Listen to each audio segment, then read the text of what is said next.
This is all quite depressing, right? Let's agree this is all quite okay, let me throw a little bit, and you guys might think I'm completely insane. Let me just throw a little positivity, right? Yes, please. Let me throw a little positivity. So we have this position where we have a shortage of workers, okay? And we've got huge inflation. So workers, for the first time, I don't know, 30 years, finally have a bit of pricing power. So they all go to their bosses and say, right, I want to be paid more money. One of the big problems we have in this country, as the Chancellor talked about, is a lack of investment by businesses.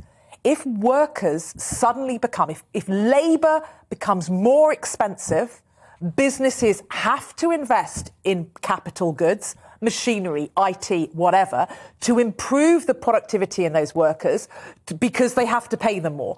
So maybe, and you're looking at me very sceptically, maybe this creates a boost to businesses. They're forced to invest. They cannot rely on cheap labour anymore. They have to make their workers more productive, and this will be a good thing. Am I just been drinking the champagne? Well, you may well have been drinking champagne.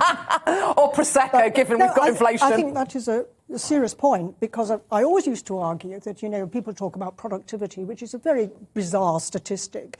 But we talked about productivity in Germany or the States being so much higher than us. It was because, on the whole, they had more capital-intensive methods of production than we did. And because of cheap labour, as you were saying, then we tended to go for labour-intensive methods of production. So perhaps we will see. Could that be a positive? It would have been good news if prices weren't rising so fast. If unemployment was really low and wages were rising, we would have seen, I think, the pattern you're describing. And in the long term, the good news is we still might. But unfortunately, we've had these huge price rises that are starting to kind of hit us. But the low unemployment, the powerful labour is really good news. Like, it's an unalloyed good news story. I think it's a good news story. We've been complaining that workers have not had a pay rise, for 15 years? Mm-hmm.